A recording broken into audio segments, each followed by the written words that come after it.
final two games. We can tell it how it is this afternoon on the Red and Gold Postgame Show, which again is brought to you by Boda Wine. Kick your tailgate party up a notch this football season with Boda, the ultimate tailgate wine. You might have thoughts today, and you can certainly vent or express happiness that the Chiefs are only moving up in the draft order for the 2026 NFL Draft. So you can let us know how you're feeling. 913-381-0810. That's 913-381-0810. That was about as unwatchable as it gets.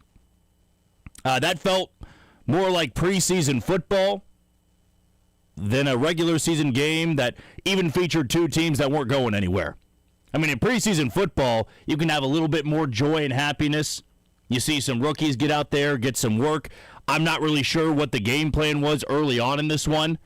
I mean, this felt like the perfect time to get Rashard Smith some opportunities, to get Jalen Royals some opportunities, young guys out there on the defensive side of the ball, and there wasn't much activity early on in this game. And, I will say this. I feel I'd be doing all of you a disservice today if I was going to be ranting and screaming my head off about a 26-9 performance. It sucks to watch the Kansas City Chiefs play football like that, and they got struck with even more bad luck that Gardner Minshew now appears to be out for the rest of the year, so you're going into Christmas night, a short week, and Chris Oladokun is going to be your starting quarterback. Maybe that's fun for you. Maybe it's fun to see a guy like that get reps in prime time. I mean, there's nothing the Chiefs can gain by winning those final two games. I understand we heard in the press conferences this week, hey, it's still about pride. We want to go out there and win these games. These might be the final two games of Travis Kelce's illustrious NFL career. But I promise you this. If the Chiefs do what we expect them to do in these final two games, you're not going to be that eaten up about it come April. And yeah, this will be a unique spin today on the postgame show, and this was going to be the case even if they won, or it was closer than a 3-score loss to a 2-12 Titans team. You never want to go out there and say, we're tanking, we're trying to lose these games, but I'll ask everybody this. Do you honestly feel, with Patrick Mahomes healthy and at quarterback, the Chiefs will have this opportunity again to draft top 13? If they finish the year 6-11, they will be a top 15 pick. And they might be able to add a premier player they have not been able to add the last couple of years. That's the way I'm viewing it. Now, I'm not going to be sitting here for an hour to an hour and 30 picking apart the performance of Gardner Minshew and Chris Oladokun or the defense against the Titans and Cam Ward. If you want to go that route, hey, I guess you can. The Titans are still a terrible football team that are actually pretty lucky to even have 2 wins this season. But they're healthier. They were at home. They were ready to go. And what I watched from Kansas City felt very similar to how they operate in preseason football. And looking at Christmas night, I know it's the last chance for a lot of you out there to go out to Arrowhead Stadium. It's still the Broncos. These are 2 opponents that you want to beat in most cases. But, man, I'd rather have a higher draft pick at this point. And I don't know how excited I would be to see a bunch of the guys who've been grinding it out the last 6 years, getting to 5 Super Bowls, playing in these final 2 games. Now, they very well could play, and these 2 games are not close. I mean, we all need to take into account here the Chiefs got drubbed by a 2-12 Titans team. I know the Raiders are bad, but the Raiders are going to be starting somebody at quarterback that is probably more equipped to win a football game than Chris Oladokun is. I mean, Chris Oladokun had his first completion in the NFL today. And I actually thought he looked pretty good. I'll tip my cap to him. Later on, we'll have our player of the game. I'll spoil it for everybody. It's going to be Chris Oladokun. But I just feel that our frustration, our anger about the season, guys, that was a couple weeks ago. So I'm not going to tell you how to feel. Sterling Holmes says this very well. I'm not going to tell you how to fan. If you're irate this afternoon, then be irate about it, I guess. But I feel that in this catastrophic season, if it ends up getting a top 15 pick and they hit on that draft pick, I'm going to be all right with it. I'm not going to remember this football game next year. You're going to block it out of your memory. You're really not going to care about it. And I used this comparison earlier in the week. And I know not everybody listening is an NBA fan. But I remember a couple of years back, the Warriors. We've compared the Warriors to the Chiefs before in their dynastic runs and Patrick Mahomes to Steph Curry. But there was a year where Steph Curry was hurt and Klay Thompson was hurt, and the Warriors weren't going anywhere. And they were one of the worst teams in the NBA, and they land a top 3 pick. Now, they don't hit on that pick. They took James Wiseman out of Memphis, and he had missed basically the entirety of that year due to an NCAA investigation. But the logic was smart in not rushing back these guys they expected to be healthy the next year. And I'm sure the front office and Steve Kerr at the time said, we're never going to pick top 3 again as long as Steph Curry's here. You know, for the Chiefs, you might need to operate like that. And I'm sure, in-house, that has to be a discussion. I mean, you look at this draft class, and it's not the most loaded draft class ever. But the last 6 seasons, you have drafted outside the top 30. Now, there was a couple years you had the McDuffie and Karlaftis year where you traded up. It was the pick you got for Tyreek Hill. Well, the last couple of years, you haven't had that. And there still is a big if here. Because if you don't hit on your first-round selection, or you don't, I can't see them trading back, but if they did, that high up, you're getting a bundle of picks. And if you don't hit on a premier player, well, I'm talking a multiple-time Pro Bowler, then yeah, this 6-11 season, these losses after the bye week, winning likely only 1 game, and it was in overtime against Daniel Jones and the Indianapolis Colts, who, by the way, was playing on a what, Dylan? A broken tibia? You know I'm not great with all that type of stuff. But he's playing less than 100%. That's the lone win they're likely going to have. Now, I can live with 6-11 and ugly performances in these final 2 weeks if it lands you a player that can really transform one side of the ball. Now, maybe I'm shooting for the stars there. I know some of you want Jeremiah Love. I know some of you want that tight end out of Oregon. Some of you want the defensive tackle out of Clemson. You guys all have your mock drafts ready to go, and quite honestly, you've had them ready to go for the last couple of weeks. And if you want to pick apart Andy Reid, Matt Nagy, Steve Spagnuolo, a poor game plan today, by all means, you can use our phone line. I'm not sure I'm going to double down with you, because I feel I went on record earlier in the week on the Zone of saying I'd rather them just lose this football game.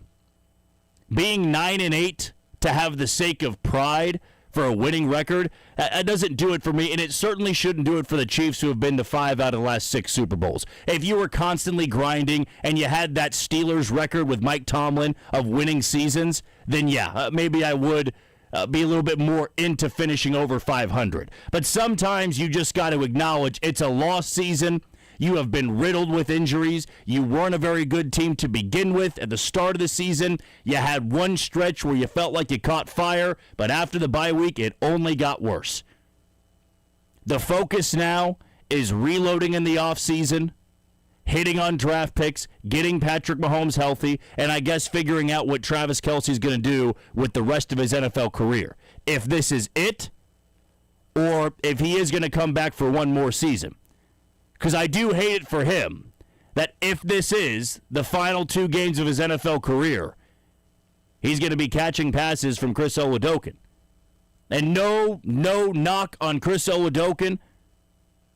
I'm not going to be too critical of him in these next 2 weeks. You're talking about a guy who's elevated from the practice squad, starting against an incredible defense on Christmas night, and then you're throwing him into the fire on the road yet again against the Raiders in Vegas, who still do have a couple of elite defenders. not a good football team, but it'll be a tougher defense to go up against. So I'm not going to be picking apart those performances. But I feel for Travis Kelce that for a guy that's going to have a Hall of Fame career, already has had it, he's going to have a great speech one day. That potentially his final 2 games, he didn't even get a catch passes from Patrick Mahomes, and it wasn't even close to the postseason.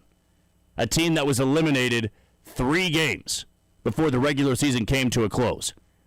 And today, just not getting involved as much. I seriously wonder what the depth chart's going to look like on Christmas night. Because I do want to see a good amount of reps for guys we haven't seen all season long. And yeah, I'm still rooting for good football games. Maybe that's one thing I should add in here. For them to lose these final 2 games, it is going to make me feel better about the NFL draft. But I would like for them to be competitive. Today wasn't competitive against a bad football team. It was unwatchable. Some of you turned off the TV 1 drive into the game. Some of you stayed for the entirety of it, all 4 quarters, and you were sick every bit of the way. There were some good moments. Xavier Worthy had a couple of big catches. Harrison Butker had 3 field goals, a 54-yarder. There was a safety in this game, not working in the Chiefs' favor. That either felt like the 2012 Chiefs, or it felt like preseason football in the 4th quarter for all 4 quarters of that game. Just a tough watch. But I know a lot of you, and calling into this show every single week, you've already come to terms with the fact that it was not going to be pretty in these final 3 games. It doesn't matter what team they're going up against or what that team has going for them. The Chiefs have a riddled offensive line. I know they got Trey Smith back today. You are playing with 2 tackles that were on the practice squad this year. 2 guys that are 3rd strings. And now you have a 3rd string quarterback. You have not had a running game all season long. Your number 1 wide receiver out today. Your number 4 wide receiver out today. The defense, they probably should have been better than giving up 26 points to the Titans. I did think the Titans looked all right against San Francisco last week. They've been more competitive of late. Still, nearly 30 points to a team that's 2-12. I can pick apart some things there. But offensively, maybe you're just more of an optimist than me. If you went into today thinking that Gardner Minshew was going to go out there and put up 25 to 30 points in a road win, you are just far more of an optimist than I am. If Patrick Mahomes was starting today, I don't know if the Chiefs break 24 points, to be honest with you. It's just not the way this offense has looked since the bye week. The offensive line was not going to establish any form of a run game. The receivers were not going to be able to get open. And if they did get open, they might trip and fall down like we've seen the last couple of weeks, or they drop the damn football. Like, that's what was stacked up against him. I'm just not going to be too upset about today's performance. I would like for it to be a little closer. I certainly have my doubts for Christmas night against the Broncos. But there's not even anything really on the line for Denver, it might appear. Denver could have the 1 seed locked up, home field, going into Christmas night. They might not even need to play their starters. So maybe that can make it a little bit closer. To me, it feels like let's just get to the finish line here. Let's make sure no impact player that's going to be an every down starter next year by week 1 gets banged up significantly in these final 2 games. That's what I'm focusing on, along with having better draft position, because I don't believe they're ever going to have this shot again at drafting this high in the draft. You hope that's going to be the case, but 6-11, that feels like nearly everything has to go wrong again for the Chiefs to have a season like that. I'll never say never, but a knock on wood just so that I can feel better about that not happening. This just can happen sometimes in the NFL. Injuries, poor performance, bad play calling, schedule, fatigue. All of it has come together, and every worst-case scenario has pretty much happened for the Chiefs.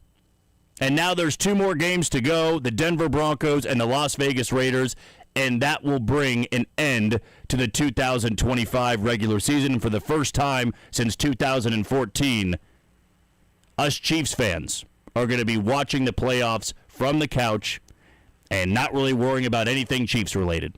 Maybe you won't even watch the postseason. You definitely can let us know on the phone line at 913-381-0810. Let's get to your thoughts. I'm sure there's going to be a variety of answers here, but we're going to kick it off with Gary. Gary, you're on the Red and Gold Postgame Show. Go ahead. Well, guys, Merry Christmas to start, because the Chiefs are going to ruin everybody. They've already ruined Thanksgiving. They're going to ruin Christmas. So let's give it to the Chiefs for killing the holidays for Chiefs Kingdom. This team quit today. Andy's mantra at the beginning of the season was max effort. That fell flat in game 1. He's lost. He is so lost right now. And there's not enough deodorant in the world to cover the stink that is Andy Reid right now. And this team had a losing record with Mahomes before he went down. So to think that everything's just going to be fixed if he comes back and you get that nice draft, can you trust this organization with that pick? They'll take this. Andy Reid shouldn't be shopping for the groceries because he spends too much time in the candy and the cereal aisle. He doesn't shop the whole store looking for everything. That's the biggest part of the problem there. He needs a real GM that'll smack him in the head and say, no, we're not doing this. You're going to get this. Because he has killed this roster. And as far as the depth on this football team, there isn't any. Jack Cochran should not be in the NFL. Mike Caliendo should not be in the NFL. Asa Pole is showing he shouldn't be in the NFL. I don't want any more players from Washington State. Between Asa Pole, Jaden Hicks, and Gardner Minshew, I don't want any more players from Washington State, just like I don't want any more players from the University of Florida. Jawan Taylor and Kadarius Toney killed that for me. I don't want any more players from those 2 schools. And, you know, Andy, I don't care to hear what Andy has to say today. He's going to get up there, blah, blah, blah, say the same things. I'm Coach Pudding Belly, blah, blah, blah. Kelsey's probably already on the bus, so he wouldn't have to talk to anybody because he's not a stand-up guy. You see more about a person's character when things are going bad than when they're going good. It's great that he can get up there and sing and dance when everything's going great, but any sign of trouble, he's the first one out of that locker room. That's not a leader. And if they bring him back next year, they're stupider than I tell people. And I'm over it. I'm over Coach Softy. He shouldn't have any say in personnel anymore. He's killed that too. And quit comparing this to the Patriots. The Patriots were a smarter organization. They never had a losing season. Never had even the season when he was gone, they went 11-5. This organization is too stupid to do that. And can you trust this organization with the top demographic? Because they don't really like the players from Notre Dame, Ohio State, Alabama, Georgia. They seem to not like those guys. Is there a reason? Is it because they come from successful programs and they're coached and they're taught and they're coached and they're talented? And I don't get it. And who's that number 56? What's his name? Karsoftis? He's been that contract is looking worse and worse by the week. And although he was nice today and tapped down Cam Ward when he was already sacked by Shamari Connor, I think that was the highlight of his day. That contract too. And George Karlaftis has the athleticism of a guy in an over 40 rec league. I'm tired of the high motor. He doesn't have it. We need some guys with twitch on the edge. I'm not saying you're going to get Derek Thomas, but there is no athleticism up front. And to Steve Spagnuolo, why do we play that soft zone? Why don't we? I mean, our receivers are smothered. And those weren't household names playing receiver today for Tennessee, and they were having an easy time today. This team quit, and that coaching staff needs to be blown up. And Clark Hunt needs to give them 3 choices. You can blow up your staff, or you can be fired, or you can retire. And we're going to get you a real GM. We're not going to give you a mouthpiece and a lightning rod anymore on Brett Beach. We're getting you a real GM that's going to take control because you've lost that control. I'll hang up and listen. Great show. I'll say this. If you are expecting a bunch of changes on the Chiefs coaching staff, that's just not going to happen. They're not firing Brett Veach. Andy Reid's likely not retiring. Matt Nagy, I know there was the rumors of him maybe being involved in the Titans job when it opens up this offseason. I guess. To me, the depth on this team, yeah, you can attribute that to not hitting on some day 2 and day 3 picks. But I do feel at some point when you are picking 31st, 32nd, 31st, 32nd, you're not getting any can't-miss guys.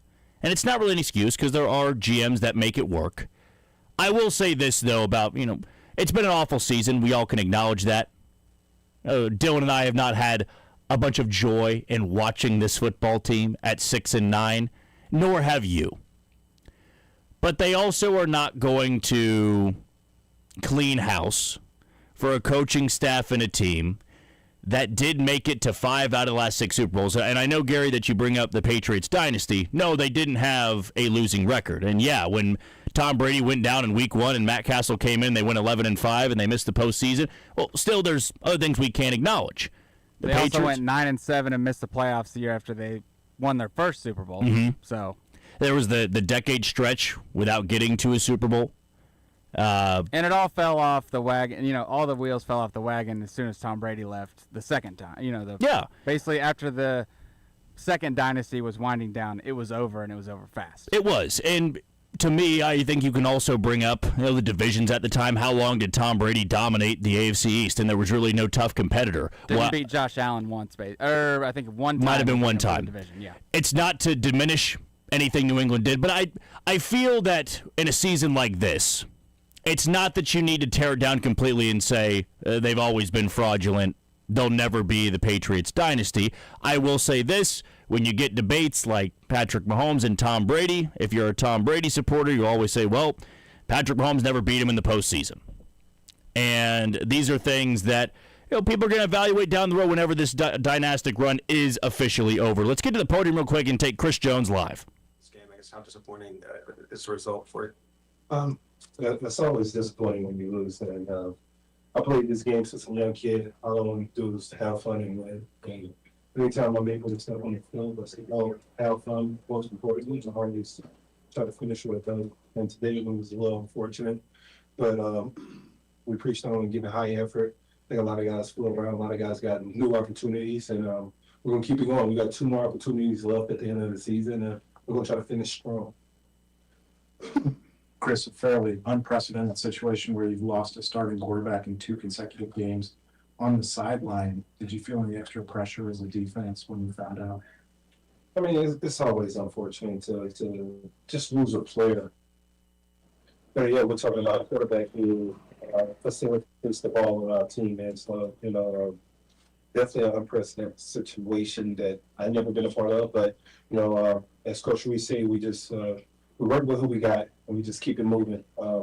Defense, we always have the pressure on us to stop, give our offense the ball in the field situation and get off the field on third down. So, today it was no different. How much have you never been in a situation like this before? How important is it you, leader on this team, to rally around a practice squad quarterback that's got to come in and lead your team for the majority of the game? I think my job will change in this team. I'm still who I am. No matter the record, who it's this team, I'm still who I am. I still play the game with passion. I still love what I do. I'm still going out there firing up every play, every opportunity I'm on the field, and everybody else on defense. It's not our job to predict the situation. We're in a very unfortunate situation where sometimes you can't control it, and it's okay. You can finish strong. You can worry about the things you can control, which is your attitude and your effort. A lot of people can talk when they're up. It's about those that has character when you're down or when you're not in a favorable position. How much do you feel like you guys missed, like Trent and Leo and Derrick today in today's game? I mean, we're talking about starters on our defense, very important pieces on our defense. We're talking about a corner who's made All-Pro in the last 2 to 3 years. We're talking about Leo Chanel, who can move around. I mean, their presence definitely was missed, but also gave us an opportunity to look at younger guys who has the opportunity to play today. Probably didn't have the opportunity while he was there. So, it's a building point, something we can build off of, especially with the younger guys going into this Thursday. You're largely like a positive guy, a positive presence. What tells you that maybe this season's more of a blip where you guys are going to be able to really respond, not only in the 2 games, but maybe next year, as you come back? Well, we look at it. This team is a makeup of last year's team. And last year's team won 14-2, 15-2, something like that. And there's not many pieces missing. And then you look at what's the difference? The difference this year is one-score games. We didn't finish as Chris and we previously did. And that can make a difference because this league, the margin for error is so small. And we have so many games which are one-score games, whether it was the offense, defense, or merely just special teams. We gotta hone in on finishing, especially at the end of the game. Chris, what are your thoughts on Cam Ward, the rookie quarterback?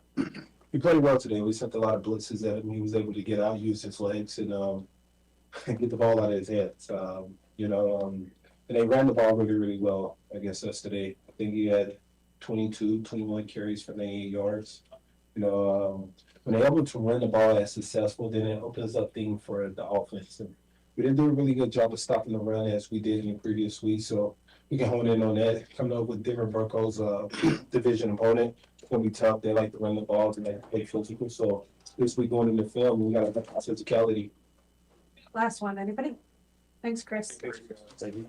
All right, that was Chris Jones live at the podium, and we're going to use that little clip from Chris as our locker room report, which is brought to you by Missouri Farm Bureau Insurance. Whatever you do, if you're a Missourian, we are for you. We are Missouri Farm Bureau Insurance, and we've got you covered. Let's go back to the phone lines here and go to Andre. Andre, you're on the Red and Gold Postgame Show. What's on your mind? Hey, what's going on, Jack, man? Happy holidays to you and your family and all of Kansas City. Same to you, man. Jack, same to you. Hey, Jack.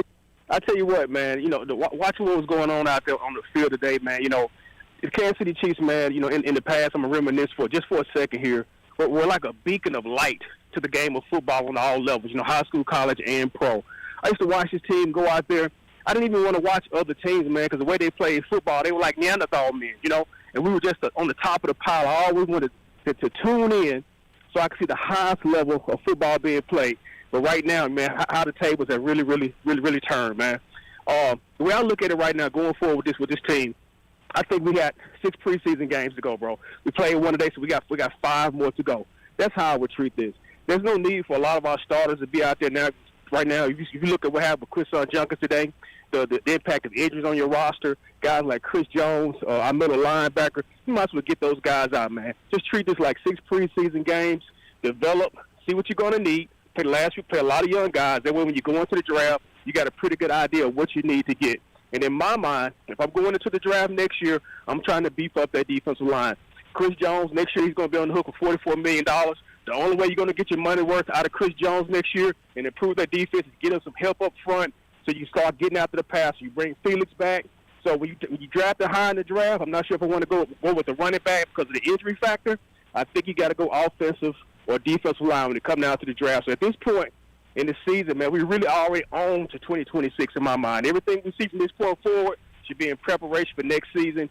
Get our guys out, limit their reps, keep those guys fresh. We don't need any starters getting hurt that we're going to carry over the next season, carrying over injuries into the next season. Just treat it like preseason games. You got 5 more preseason games to go. So that's my take on the Jack, man. So anyway, great show, man. Appreciate you having me on. Hey, appreciate the stuff, Andre. That's the best way to look at it, to be honest with you. This is a preseason slate for the Chiefs. As much as we may all hate to admit that and to look at these next 2 games and say, this is meaningless football. Maybe meaningless is too harsh there. There's still some young guys that can get reps, and it's regular season football to them. These games count. They can win them a game. They can lose them a game. But to me, it's all about draft position at this point. And here would be my question. If the Chiefs won today, what are the calls like? What is my tone like? I wouldn't be that cheerful. If you won, great. You beat the Titans. Now you're 7-8. You still got to win your final 2 to have a winning record. I mean, the worst-case scenario would be winning today, I guess winning on Christmas night, and then losing to the Raiders. So you'd still have a losing record and you lose better draft position. As Andre said, it's preseason football. The quicker you can come to terms with that, the easier that it's going to be. Let's jump back to the phone lines here and go to JJ. JJ, you're on the Red and Gold Postgame Show. Go ahead. Hey, thanks for taking the call. Just a disappointing game, disappointing loss.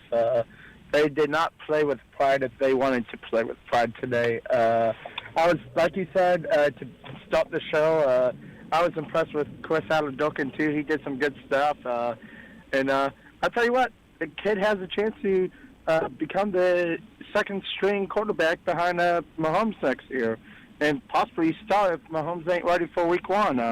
I like what the guy brings, and I just hope they can give Travis Kelce a good send-off next Thursday night for the last home game and possibly his last game as a Chief and playing in the NFL. And hopefully we can go get some good players in the offseason at free agency and get some good guys in the draft too. Thanks, and I'll listen off here. Appreciate you guys. Oh, good stuff, JJ. Yeah, it does matter a lot to me that Travis Kelce still goes out on a high note. I know that he wants to win these games. These guys are still competitors. They're not going to Christmas night wanting to let everybody down. They want to still beat the Broncos. It's their rival, and it's right now the number one team in the AFC. There will be some motivation there, and hey, good for Chris Oladokin too. Take these two opportunities. These might be the only two games you start in your NFL career, and you're still doing so for the Kansas City Chiefs. So I'm going to watch the game on Christmas night. Still, keep in mind, we probably need to be spending time with family. That should be on everybody's mind. This should not be taking up. It's football. It's football. It'll be on the TV. Like March. Yeah. Like early March when there's nothing on. It's there will be the NCAA tournament at least. I'm saying early March when the regular season for NCAA basketball is wrapping up. That down period. It's still like that. In all reality, because an 8 seed can go to the Final Four, isn't really the most important time of the year. It's March Madness, which is a couple weeks away. So that time of year, think about that when you're absolutely on Christmas night. I'm hoping, for the sake of something to play for on Christmas night, I'm hoping that Denver has to win to get the 1 seed. Now, a couple other things have to happen. I believe that still will be the case. Now, they could lose to the Chiefs, and maybe they win in the final week, and they still grab that 1 seed. But give me something that the Chiefs could spoil. The worst-case scenario is that the Denver Broncos have locked up home field in the 1 seed, and the Chiefs can only better their draft position. What am I rooting for at that point? There's not much. You can play spoiler a little bit. Pig, right? Like plays like that. Like Don Tari Poe that lives to this day. Like that's kind of what you're rooting for. Let Travis Kelce take a couple Wildcat snaps. Why not? And see what happens there. I mean, I love that Andre brought up that it's just preseason football. And when you watch preseason football, you're not upset when they lose. Now, those games don't count. This does. And years from now, when you look back at the 2025 Chiefs, number one, you'll say, what the hell? How did they go from 15-2 to 6-11? And how did Patrick Mahomes play 14 games that season? They need a big overhaul of a lot of talent on this roster. They need to get better in numerous spots. It's not all sunshine and rainbows, and we're not all laughing about it. It has been a disastrous season, and one that will be a big stain on this dynastic run. So, to me, I really do feel that there is a way of still having pride and playing these football games the right way, but also have your mind set on this offseason is the most important one in the Patrick Mahomes era. The only way that this is all okay, you can stomach 6-11, is that if the overhaul happens this offseason, you hit on that draft pick, multiple draft picks, and we're talking about a team competing for the 1 seed 365 days from right now. That's what you're hoping to see. I guess we'll do one more caller here, and then we're going to take a break and come back with some audio from Chiefs quarterback Chris Oladokin, who appears to be getting the start on Christmas night. Let's end it here with Dan and KCK. Dan, you're on the Red and Gold Postgame Show. What's on your mind? Hey, Jack, how you doing? I turned 58 Friday. I got Travis Kelce shirt from my brother John, and he's with you, Jack. He wants to see the Chiefs go 6-11, so the Chiefs can get a better pick out. You know me, I want to win the next 2 games. But it means that Jenny got a pretty good draft pick made for the offensive line. That'd be pretty good. The Chiefs don't need to do too much, And I'll be watching the playoffs, and I want to ask you, Jack. John wants Josh Allen to win the Super Bowl because Marv Levy turned 100 on August 3rd. What do you think? Is Josh Allen has to go on the road to Denver? Do you see him winning? Great show, Jack. Take care of yourself. Appreciate the optimism and the positivity as always, and Dan. Happy birthday. Hey, and happy birthday. Yeah, good point out there, the special day for Dan. I will say with Josh Allen, that if it's not now, when is it going to be? This will be his best chance at winning a Super Bowl. And Marv Levy turning 100, I mean, yeah, come on. It feels that the signs are pointing in favor of Buffalo. I know that a lot of people come playoff time, no matter what the seeding looks like, you're going to pick Buffalo because they have Josh Allen, and these other teams do not. It would be a fascinating matchup, Denver or New England at home against Buffalo. But I stand by that. I mean, I'm picking Buffalo, but if they don't do it this year, it sort of feels like that thing where they're just never going to be able to do it. Let's take our first break of the show. When we come back, let's hear from Chiefs quarterback Chris Oladokun. Can't believe I'm saying those words, but we're going to hear from him next on Sports Radio 810 WHB. The Sports Radio 810 postgame show is presented by Bodabox Wine. Great for tailgates, great for sharing among friends and family. No one gives you the whole story like Sports Radio 810 WHB. This is a historic moment in Kansas City history. Not even Kansas City sports history, in Kansas City history. I believe that we are on the brink of watching the Kansas City Chiefs move.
the 10.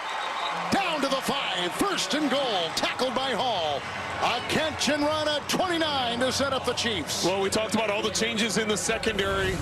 This is just an out route. You're going to see an out route here. You've got to expand. You've got to take that away. But as I said, this secondary, a lot of these guys haven't even been here for very long. Some of them only a week.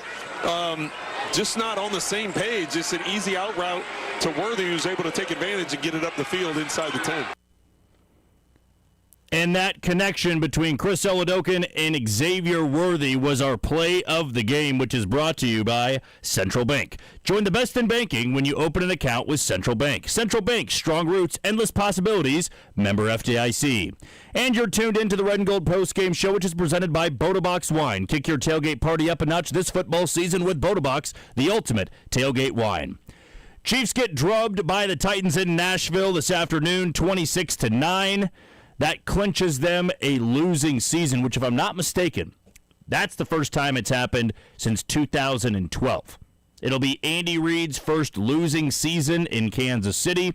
It'll be only the second time the Chiefs have missed the postseason, though we all knew that after last week's loss to the LA Chargers.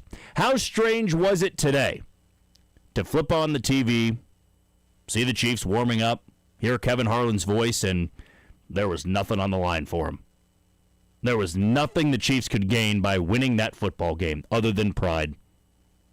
And that pride only would have taken you so far, because that's a 2-12 football team you were facing on the other side. Now for the Titans, they did hurt their draft position.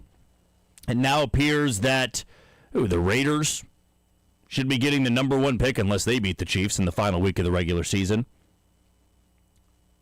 But as I'll continue to reiterate, and I'll echo into this microphone, if the Chiefs won this football game today, I'm not sure I was going to spin it in a positive way. I'd say, do you really feel much better that they're 7-8? No.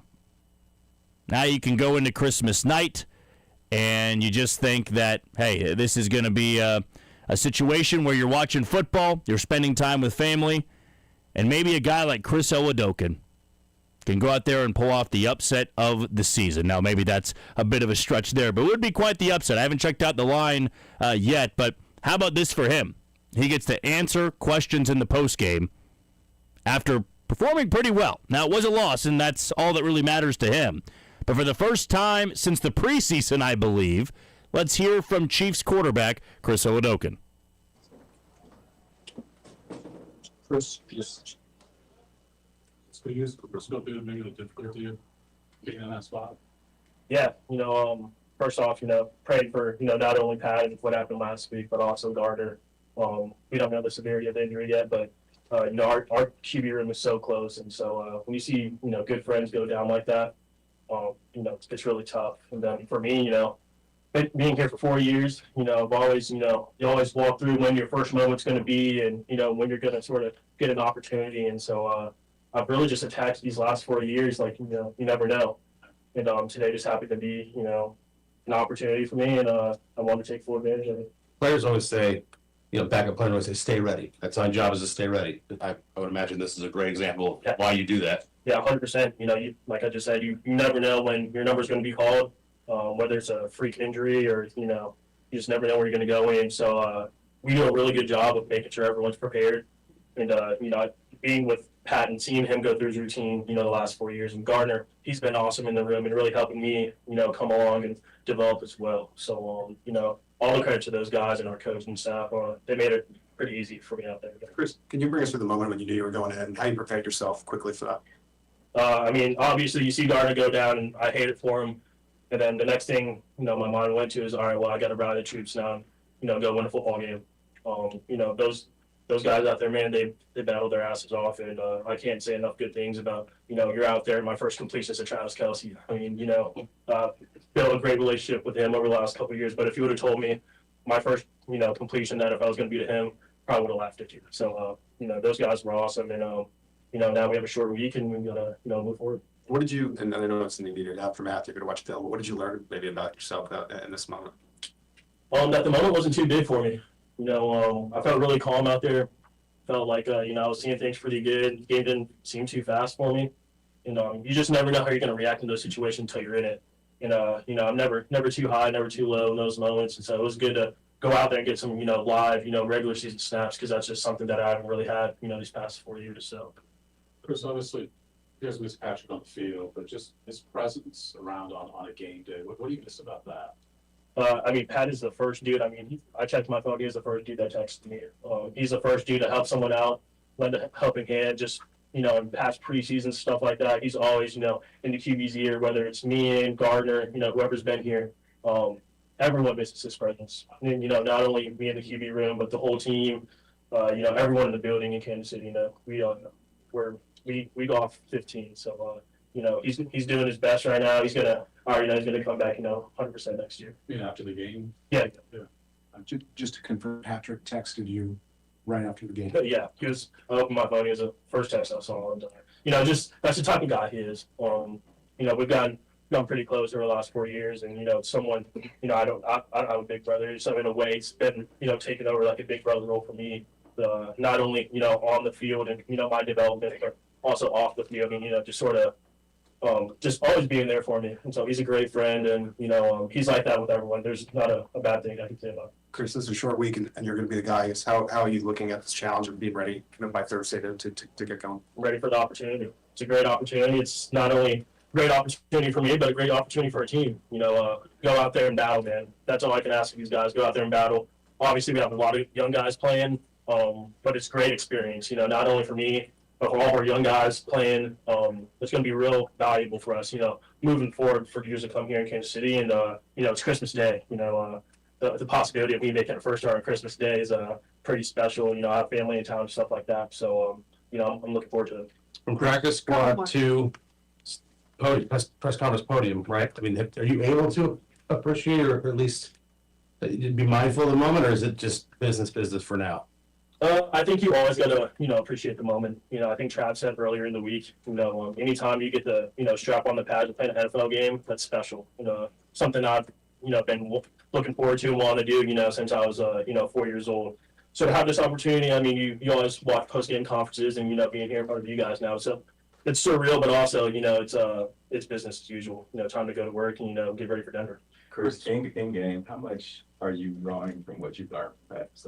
Oh, a bunch, just certain situations and play calls he likes. I think the biggest thing is the energy that he gives to the team. Those guys feeling that energy, feeling like, but no matter who goes down, next man up, and, it's time to step up and play and battle with your guys. And, that's when I first came in, I wanted the guys to know, like, hey, I'm here. We're going to win this football game. We're going to go in there. I'm going to give you everything I got, and I expect the same from them. And so, that's probably what I learned from them the most. Your scramble earlier, and you threw right toward the line of scrimmage, similar to what Pat did. Yeah. Watch him do all the time. Yeah, no, I think I sort of got it, because as soon as I threw it, I looked right at the, line of scrimmage, and I've seen him do that a couple of times. I sort of had to, make sure. I've just seen it so many times. That's where I naturally went to, but, I've learned a lot from him. Chris, right before halftime, you led the team to points. Can't imagine you've had a lot of practice reps running the 2-minute drill. When was the last time you've done that? Oh man, great question. Probably training camp. We got a couple reps at it, but also I've been here for 2 years, and I've seen enough reps. I know our 2-minute calls. I know what we're looking to do. Obviously, in that situation, just trying to get points out of it. And to be honest, I feel like that's when I'm playing my best. Just playing free, no huddle. We're sort of, just on the ball and just, let me go rip it. So those situations, even Coach Jar, your quarterback coach, told me, he's like, this is when you're best. So go out there and do your thing. And I was really happy that we're able to go get some points right there. Thank you, Chris. Thank you. Appreciate it, guys.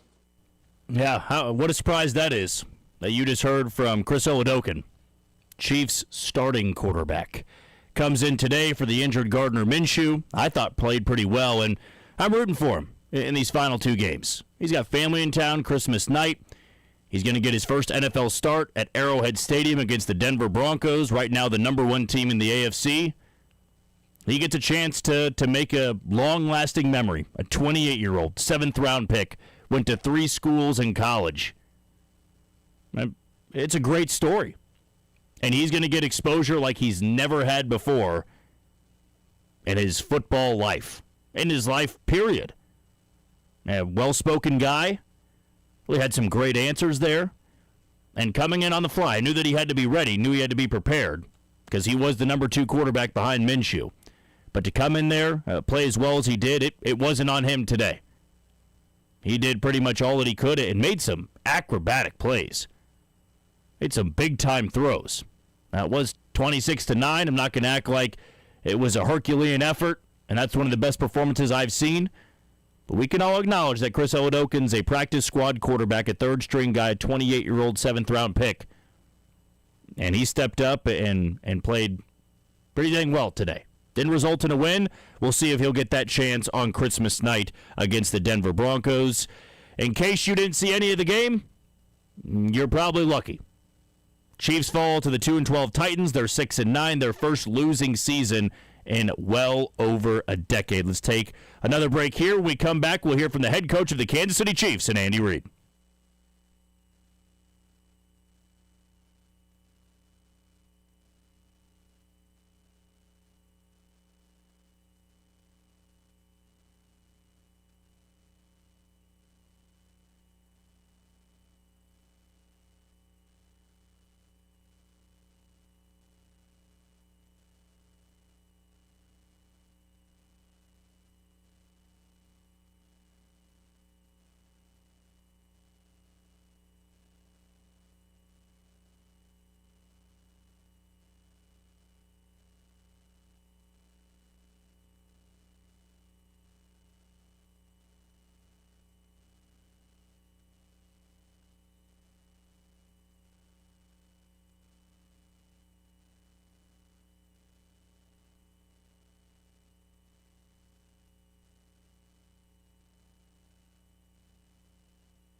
Oladokun, who wears at number 19. Joe Montana wore that 19 for the Chiefs. Here they come up the middle with Sweat.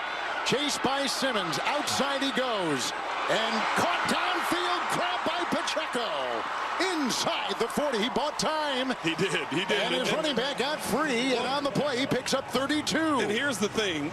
With limited experience, right? Here he is. He's running around. He's running for his life, right? The pocket collapses. He gets to the outside. And you easily could just take off and run. But he keeps his eyes upfield. He sees the two defenders collapse. He dumps it off. Well, usually we have the magic of Mahomes, but for the rest of the year, it's going to be the magic of Chris Oladokun, which is brought to you by Zentex Bath and Remodeling. Zentex Remodeling can transform your bath in just one day. Save $999 or choose 0% interest financing. Mention WHB and get a free Kohler toilet with purchase. Visit Zentex.com. That's ZINTEX.com. Well, we just heard from Chris Owodokin, and now it's time to hear from Andy Reid after the Chiefs' 26-9 loss to the Tennessee Titans, his first losing season in Kansas City. Pretty short and sweet from Andy Reid today. I know you can be frustrated with how the team looked. Maybe you're somebody going, I kind of expected it. You got a bunch of backups out there, a bunch of guys getting starting reps that were on the practice squad this year. It's just not a healthy team. And really, before all the injuries, it wasn't all that great of a football team, which came as a surprise to many, including myself. I, in my wildest dreams, couldn't have predicted the Chiefs to be 6-9 after losing to the Tennessee Titans by 17 points this late in the season. It's ugly, but obviously none of us knew the circumstances. All right, let's hear from Big Red, get his thoughts after the game. Let's begin with his opening statement at the podium. All right, as far as the injuries go, Gardner, Kurt's left knee. We don't have any results for you here. We'll get that. He has a chance to have an MRI.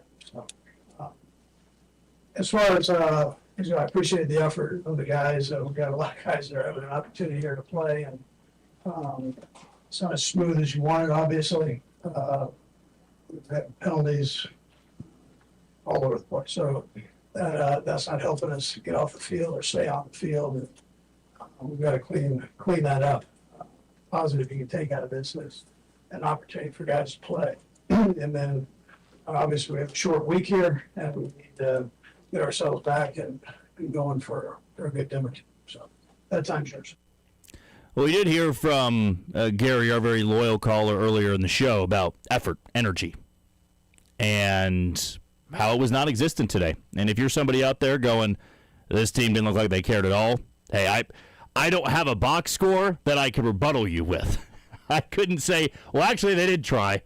No, they lost by 17 points. To me, I believe it was more so of a lack of depth and talent than overall effort. This is the NFL, after all. Even teams like the Titans, they can have better players than you when you're putting practice squad guys out there. And Andy Reid had touched on that. We're getting some guys out there that will have some opportunity, and maybe they'll be more turned up and ready to go for the Denver Broncos. If not, it'll be an even worse beatdown than we saw last year in the final regular season game at Mile High when Carson Wentz got that start. But here was Andy Reid on the effort and energy of this team with the way things have gone in 2025. So, the guys I thought were good. I didn't think that was an issue. They came out, they played hard and did their thing. We were just short on a few spots there. So, and that got us some longer penalties. As far as the other markers, they're all right. I appreciate the Chris's and the Boltons and Kelsey's and Creed, Trey for pushing through playing. I mean, those are guys that very easily could take a day off, but I appreciate the effort they put in. Now, to some people out there listening, maybe you became a Chiefs fan, in the Alex Smith era, maybe the Patrick Mahomes era. Everybody became a fan at a different time. Maybe you've been here since the beginning, and you were used to losing before the Andy Reid days. I can tell you this, that performance today felt a lot like some of those ugly 2000s, late 2000 seasons, but much more comparable to 2012, where, to me, it wasn't about a lack of trying, maybe from some guys, but it was more so about there's nothing you can do about it. You're just not a good football team anymore, at least not this version of like the Kansas City Chiefs. It is. I watched the Commanders-Eagles. I think you'll see more of the I hate you effort that the Commanders showed early on against the Eagles that kind of faded late. Yeah. But there's a little more pride against a division opponent, especially when you can ruin their season or where they're going as far as the playoffs go. So I'm kind of hoping that'll add a little extra. I'm sure there will. If I had to put money on it right now, I would take the Chiefs to cover in the first half against Denver. Right. It's still Arrowhead. It's still prime time. The defense is going to – I don't see them benching Chris Jones and Nick Bolt. I think they're going to play those guys the rest of the way because I feel they're going to play Travis Kelce the rest of the way. And to honor him, You don't just mail it in by sending in all the backups out there. Like, I think it'll last maybe mid-late third quarter, but then they'll score late to make it. Then you're going to need, you're going to need to have Denver scoring less than 10 points by the beginning of the fourth quarter, which is going to take an unbelievable effort from this Chiefs defense. But at the end of the day, though, kind of going back to that 2012 comparison, from what we saw today, at times it's just who they are. They're limited in a lot of areas. If you ask Chris Oladokun, as good as he was today, to go win you the football game from 90 yards out, I mean, hell, we didn't even see that from Patrick Mahomes this season with that banged-up offensive line, the lack of the running game, and the receiving core. You need everything to go right in a football game in these final two for you to even have a chance at winning. But I wouldn't say that for the majority of those guys, they lost today because of a lack of effort. I believe it's the other side of this.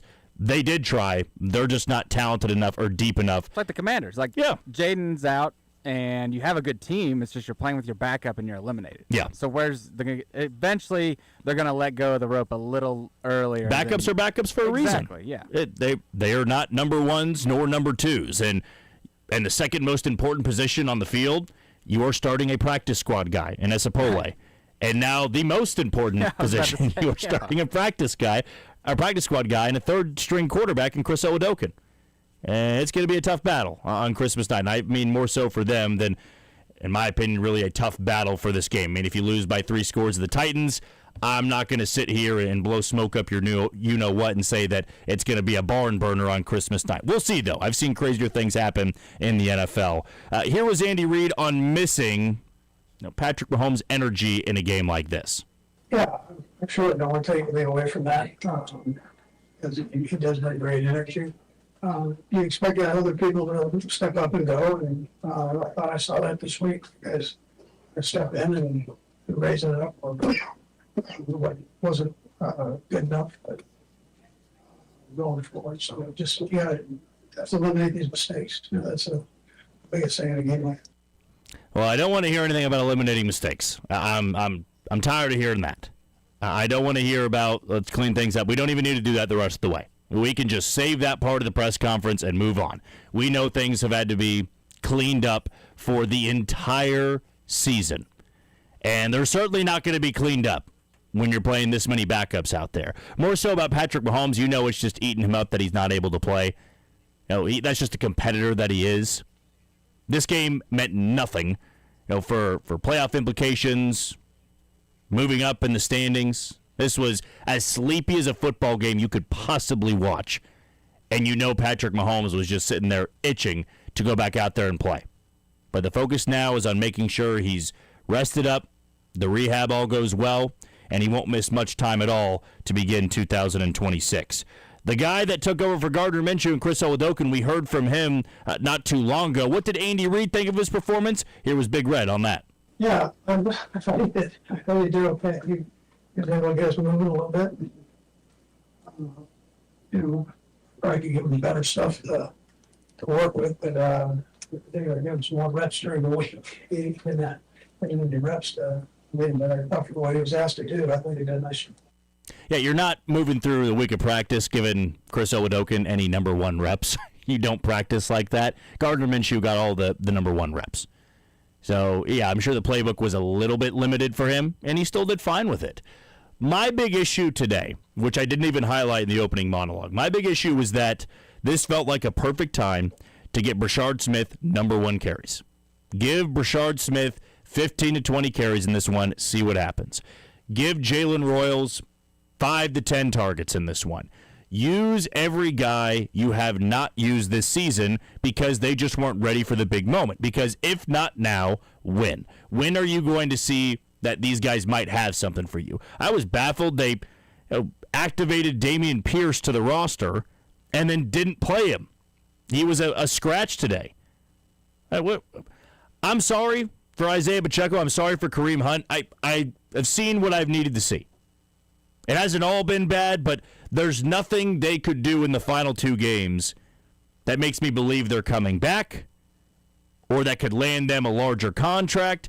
This is about getting guys reps that will be back next year. Brashard Smith is a rookie. You used a draft pick on him. I have to imagine that he will be on the depth chart somewhere next year. So why not give him some chances? I don't care if he struggled to pick up the playbook.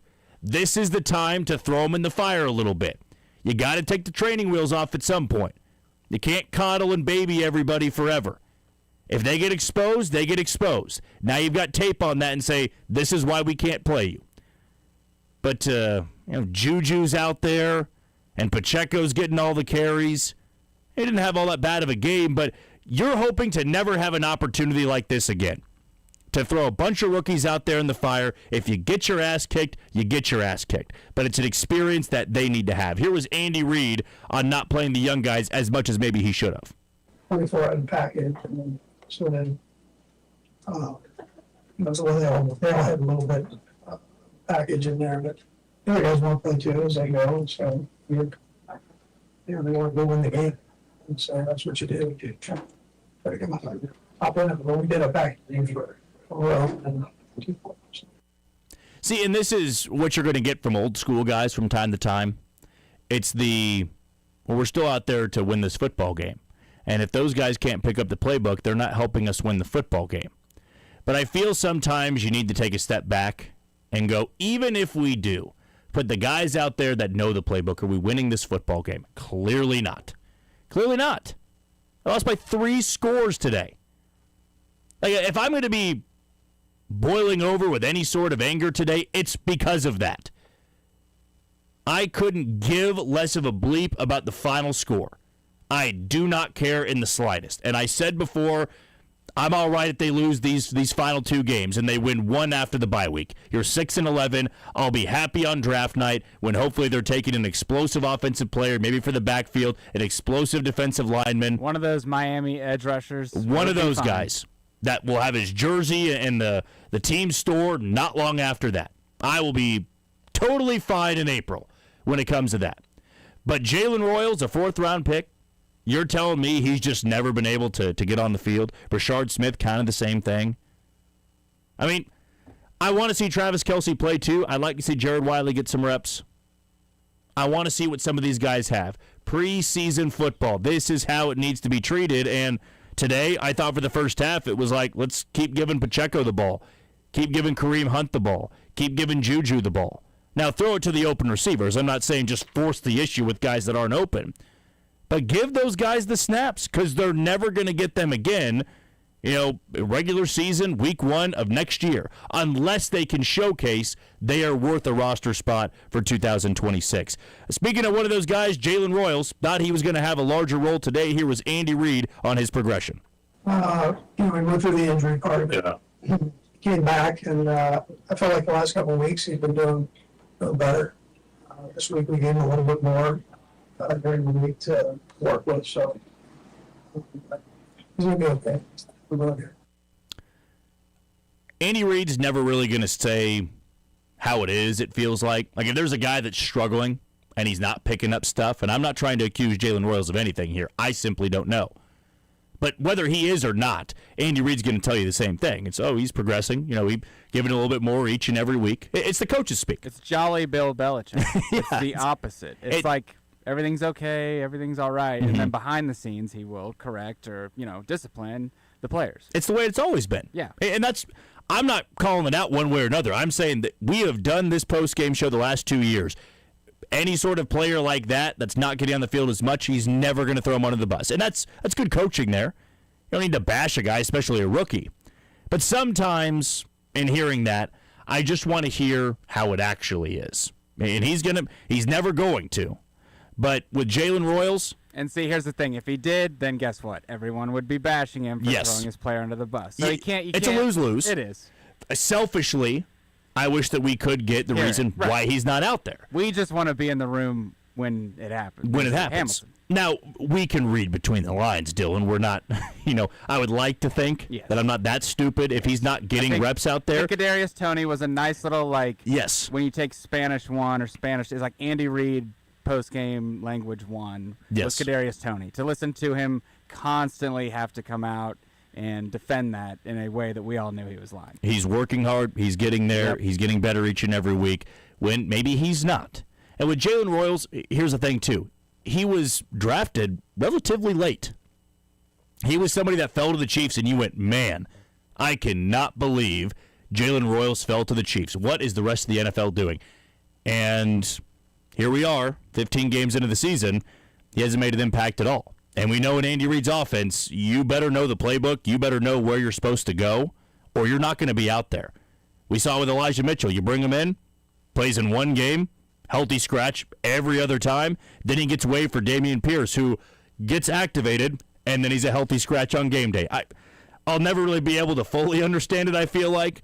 But with Jalen Royals, here's what I can say. I'm hoping on Christmas night he gets 80% of the snaps. And I know that is so unrealistic, but what do you have to lose at this point? And in the West Coast offense, the receiver has to know damn near as much as the quarterback. Yes. Rashee Rice is a good example of they eventually pick it up in their rookie year to a point where they can contribute. Yes. And he contributed a lot to a Super Bowl championship. So. And you need one of those guys to do it. We've been waiting for Brashard Smith to do it. He just never really has. They go with Pacheco and Kareem Hunt with Jalen Royals. If it's not this year, hopefully it can be next year. Now, for this year, it will be Andy Reid's first losing season in Kansas City. Here's what he had to say on that. Nobody likes losing his business. So, but my hat goes out for the guys that put together all these years. That's part of it. We can learn from it and need to do that going forward. So it's sometimes you're kicking the tail helps coaches and players. Yeah, it shocks you. It shocks you that this, since Andy Reid took over, is the first losing season they've had.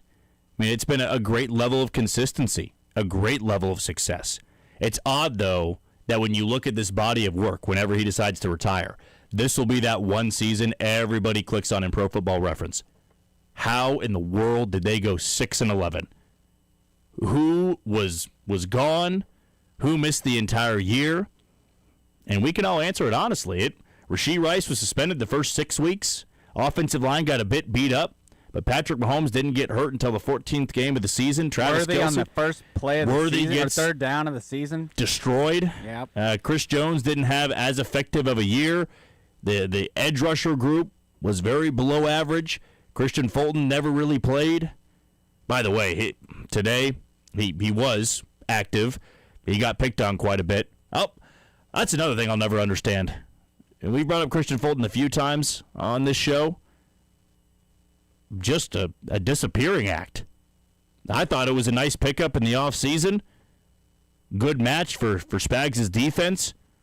Man, you talk about not picking up the defense or not being physically ready to go. That might go down as one of, and maybe I'm jumping the gun here a little bit, one of, if not the worst signing of the Brett Veach tenure. They got nothing. They got us back for Tranquil. Yeah.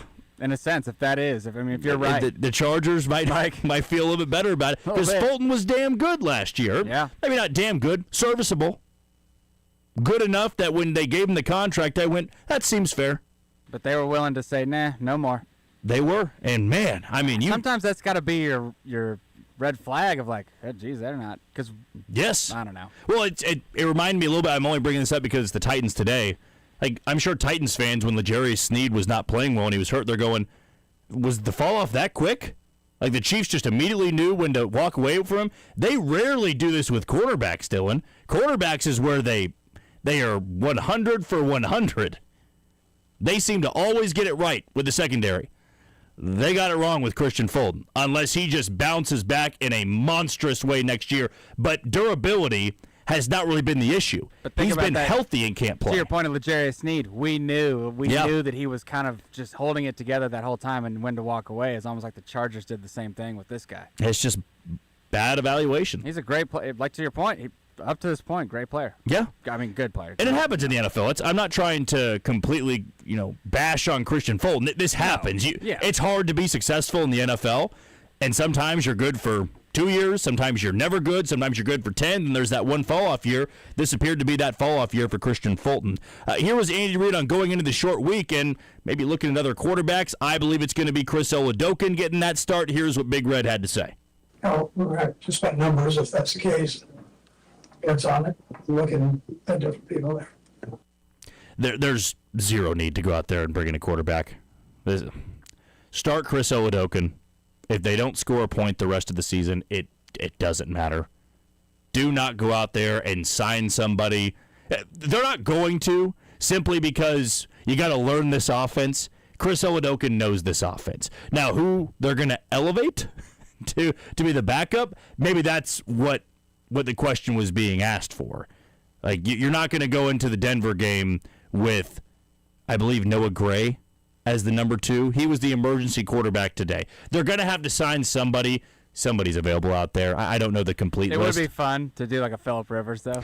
Oh, like if goodness. we find someone of that ilk. Oh. I don't know who it would be. I mean, it's like Alex Smith coming out of Cam retirement, Newton. but he doesn't need to do that because he's one heck of an analyst, and with the injury that he suffered, I don't believe he ever needs to go back out in the football field again. But if you had some sort of showcase there, why not? But Why you talk not? about bad luck. And at your point, like, what are we trying to prove here? What are we trying to accomplish? There's by doing nothing. that? Have somebody that can spin the football, and you can have your basic concept if, unfortunately, he has to go into the game. Which the Chiefs have a 4th-string quarterback they picked up off the street playing on Christmas night.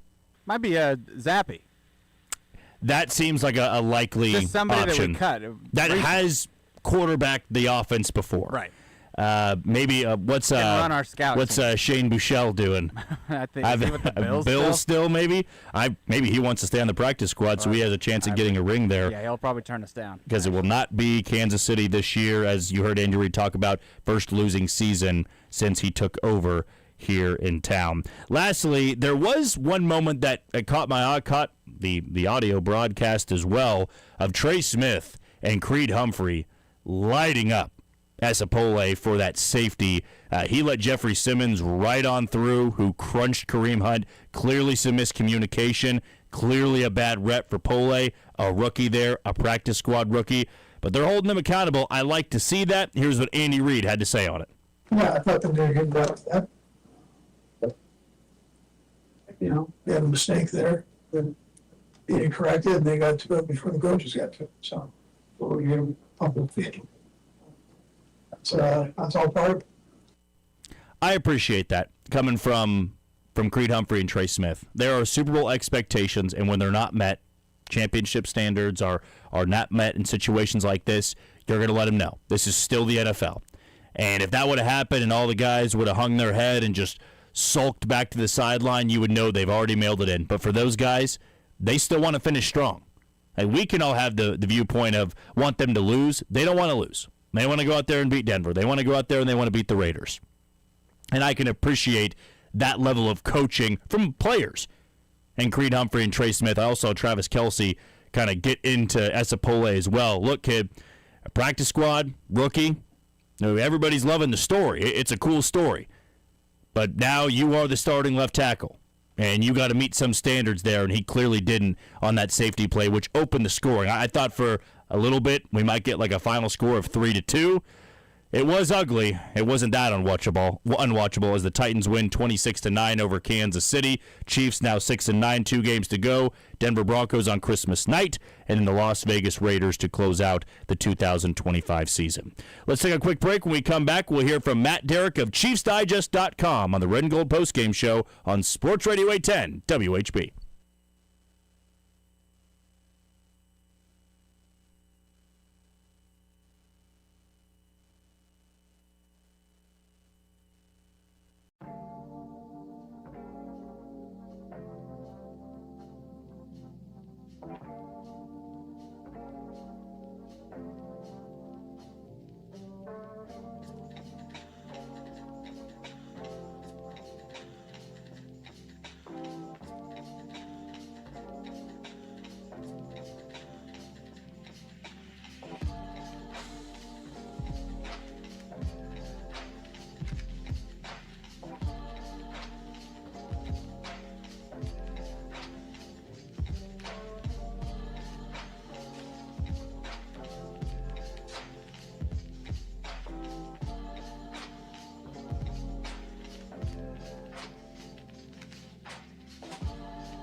Harlan, heck of a call there. Making the right choice bringing in baseball. I know it's December 21st, right? We can talk about warm weather and baseball. Love it. But it was our Choice Solutions Who Made the Right Choice play of the game. So make the right choice today by going to choicesolutions.com for their trusted IT consulting and managed services. And you're locked into the Red and Gold Postgame Show, which is presented by Bodabox Wine. Kick your tailgate party up a notch this football season with Bodabox, the ultimate tailgate wine. We go back to the phone lines and hear from Matt Derrick of ChiefsDigest.com, as we do every single week, but only one more of these post-game shows to do, and it won't be Christmas night. A reminder that we will be off, and I feel for a lot of you, you'll be taking that game off as well. But we'll be back for the Chiefs and Raiders to close out the 2025 season. But I know Matt will be covering that game from start to finish. Let's maybe start there, Matt. And going ahead to Christmas night, a Denver team that is fighting for that top spot in the AFC. The Chiefs really only fighting for draft position at this point. Could you ever have imagined in your wildest dreams that in the 16th game of the season, the Chiefs would be hosting the Denver Broncos, who are trying to get home field, and Kansas City would be starting Chris Oladokun and have already been eliminated from postseason contention? No, I mean, there's no way that this could possibly be real life, Jack. I mean, if you had come up with a reason for why that this game was going to be useless at the beginning of the season, it would be because it was the other way around. The Chiefs were 14-2 and 14-1 or something, and the Broncos were hopelessly mired in disparity, mediocrity, and I'm stunned. I mean, I'm stunned to the point of where apparently I can't even speak, Dylan. Jack, both you guys. See, I don't even know who you are anymore. Exactly. Hey, that's how we're all feeling. I didn't even know going into this show what I was going to be talking about in a 3-score loss to the Tennessee Titans, but I don't know, Matt. I really can't get that upset about this performance because I've got on record of saying I'm fine with the Chiefs losing all these games the rest of the way because there hopefully is not going to be another time in the Patrick Mahomes era they will have this high of a draft pick. So is that how Chiefs fans, as tough as it would be to see back-to-back blowout losses to the Broncos and the Raiders, at the end of the day, this is all about getting better draft position, no? Well, yeah, it's about getting a better draft position. I would probably also say it's also about making sure that you're not going to be missing anybody else at the beginning of 2026. I mean, you're at that point where staying healthy for next year and not losing to guys that, honestly can affect you beyond that because we know, I mean, serious injuries, like torn ACLs for anybody, you're not going to be 100% the next year at all. So, you're worried about that. And obviously the Chiefs look like they may have lost their backup quarterback now to a torn ACL. That's going to complicate things in the offseason. So, yeah, I mean, you would, as a Chiefs fan, yes, you would love to improve that draft position. I think you'd also like to try and make sure that you just get out of this season without any more bad luck and horrific injuries. Well, I guess the tough part about that, Matt, is that you have a situation with Travis Kelce, and this could be it for him. These might be his final 2 regular season games, and I'm sure the coaching staff and his teammates want him to go out on a high note, but is this maybe just a situation where you say, look, we're likely not winning these games, and we need these guys to stay healthy. Like, the last thing you need now is a Chris Jones or a Creed Humphrey, somebody that's going to be a starting every down player in 2026, going down with an injury. I mean, for Travis Kelce, as much as I would love to see him get over 1,000 yards to close out the season and win these final 2 games so you can have some good feeling about the 2025 season, it just doesn't seem like smart business considering that you really don't know if Kelce's going to be back or not. Yeah, I mean, if Travis Kelce's already told you that he's leaning towards retirement, I mean, about the only thing you really got to go for him is 1,000 yards, and now, he'd have to put the give a foot back to back basically 100-yard games or an average of that to get to that number because of just the 1 catch for 6 yards today. And I was really even surprised by that because I felt like this game plan, for Gardner Minshew, and I would expect it for Chris Oladokun now for the next couple of weeks to be a game plan that's built around the tight ends, the short passing game, and it's designed to get some multiple tight ends out there so you can increase your protection. You can kind of help running the football a little bit easier. I mean, just a lot of 12 and 13 personnel, and I was kind of surprised the Chiefs didn't do that. And I'd also, I mean, maybe that was the plan with Gardner Minshew, and once Oladokin comes in, the game plan changes a little bit. But yeah, and once again, it is going to be tough. That if this is the end for Travis Kelce, I don't know if anybody, including Travis Kelce, wants to go out like this. That's why. I mean, I would love to probably see him come back next year, because I don't want this to be the last memories that we have of Travis Kelce, catching an 11-yard pass from Patrick Mahomes that was meaningless for their last reception, and and Travis being frustrated on the field and Mahomes being injured for their last snap together. Nobody wants that. So I certainly hope it goes a different way, but if this is the end for Travis, I mean, I think you want him to go out on his own terms and not necessarily sitting on the bench either. Yeah, that's the wild part about this, is you felt that he came back this year because he didn't want to end his career on a blowout loss in the Super Bowl, but never could he have imagined that this was what it was going to look like, barreling toward a potential 6-11 season where he's not even catching passes from Patrick Mahomes in the final 3 to 4 games of the year. But in kind of spinning off of that, and not trying to get some of those everyday stars hurt, like we've seen with Patrick Mahomes late in the year. At least when Patrick Mahomes went down with the injury, the Chiefs were still fighting for a postseason spot.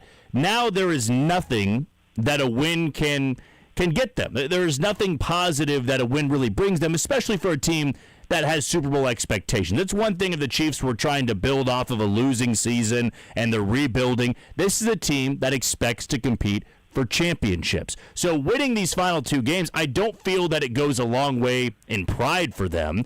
It feels better to win than lose. But if this is a case where there's nothing to gain from it, you want these guys to stay healthy, why, Matt, is Jalen Royals and Brashard Smith not getting a ton of run? Because I understand that the playbook can be complicated. Coaches aren't going to put you out there if you're not ready to go. But this feels like the perfect opportunity to throw some of these guys into a fire, because whether you lose 40-0 or 40-10 or 40-28, nobody really cares at the end of the day as long as those guys are getting some run. Yeah, and that is, it's really perplexing, because you're right. I mean, at this point, it doesn't seem like that there's any reason to hold back. Today, the game plan certainly felt like that it was Andy Reid wanted to put the best foot forward. He wanted to try and win this game, and he felt like the best way they had to win it was to go with the veterans. So you had veterans on the field at a lot of spots. But to your point, I mean, if you want to start building for next year, and I think the Chiefs have to make that decision now. I mean, if it wasn't made for them already, I think you have to make that decision for the final 2 games of the year, that if you're going to finish the campaign like this, and you're probably going to lose, you would probably rather lose developing some players and getting them on the field. My concern, and I think that the red flag that I would have, is that if you're not willing to put those guys into the fire right now, is why. Are they so far stunted in their development and their growth that you don't feel like that you can safely put them out there for themselves or for their teammates? That would be worrisome. I mean, yeah, and it's entirely possible that that's part of the thought process. Brought it up with Connor Embry this week about how much maybe that knee tendonitis really stunted Jalen Royals' development as far as the last few weeks of camp and the beginning of the season, and how much it put him behind. And Embry says that's a part of it. And Brashard Smith is a really undersized guy for a running back. I mean, do the Chiefs just feel like that he's not a guy that can take the rumble and tumble of running between the tackles, and he's more of a gadget guy, or maybe he needs to move to receiver? I mean, if that's their thought process, then I understand why they're not willing to put him in that spot. But again, it seems like that's probably a decision that should have been made a long time ago. And if Jalen Royals isn't healthy enough to play, why has he been on the roster? I mean, why don't you give that spot to somebody else and just focus on getting him ready for next year? There's been some curious decisions made with this year's rookie class, and I'm not quite sure that I've always understood it. But if these guys continue not to get played in the last 2 games, I'm going to really not understand it. Last question for you here, Matt. Really appreciate your time. Chiefs fall to the Titans today, 26-9. we assume now they're going to land a top 15, top 13 pick in the NFL draft, because I'm not picking them to beat the Broncos, and with the way they looked against the Titans, I'm just not picking them to beat the Raiders to close out the regular season. So if you are Brett Veach, I'm not going to ask you for a player, I just want a position. If you are picking top 15, top 13 in the NFL draft, what is the number one priority they need to check off? Yeah, I mean, it's almost hard to ask that question, Jack, and not get a player involved, because I know what a lot of Chiefs fans are going to say to that question is that they want Jeremiah Love, that they're hoping that the Chiefs are going to get into a position where they can draft a running back like that. But the reality of it is that honestly, the Chiefs have maybe 4 or 5 day 1, day 2 needs, and I could certainly say, hey, defensive end, defensive tackle, cornerback are all premium positions that you should go for. But if Brett Veach went into the draft with the idea that, wait a minute, I have a top 12 pick, top 15 pick here, I need to parlay this into as many possible picks as I can. And all of a sudden he just picks up a bunch of seconds and thirds. That's what the Patriots did the year after Tom Brady's ACL, and I can't say it would be necessarily a terrible idea. If you trade off some pieces, you move that first-round pick around quite a few times, you just try and rebuild, and if you ended up with like 4 seconds and a couple of thirds and some picks for next year because you just wheeled and dealed your way, I wouldn't have a problem with that. I think you can go either direction, but that's the thing, is that I don't feel like that the Chiefs have just one day 1, day 2 need in the draft. They probably have 4 or 5 positions that they could really need to address before you get to the 4th, 5th, 6th, and 7th rounds. Well, Matt, have a great Christmas. Enjoy covering the game. Hopefully Chris Oladokun can make it a little bit more competitive than it was today, and we'll talk to you to close out the regular season against the Raiders. Sounds great, Jack. Take care, my friends. Happy holidays to everybody out there, and happy holidays to you too, Jack. There he goes. That's our guy, Matt Derrick of ChiefsDigest.com. He'll join us one more time to close out the season. One last reminder, we will not be having a post-game show on Christmas night, though in reading some of the comments that you guys have had, I'm not sure that'll upset you a ton. Not so much about me, hopefully. I mean, maybe you enjoy listening to me, but more so about this team being 6-9 and your confidence level going into this game. We will give you the line on that game when we come back, but we'll take a quick break, and when we return, we'll give you our Chiefs player of the game on Sports Radio 810 WHB.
This is How We Boda. Please drink responsibly. Sponsored by Boda Box Vineyards, Manteca, California.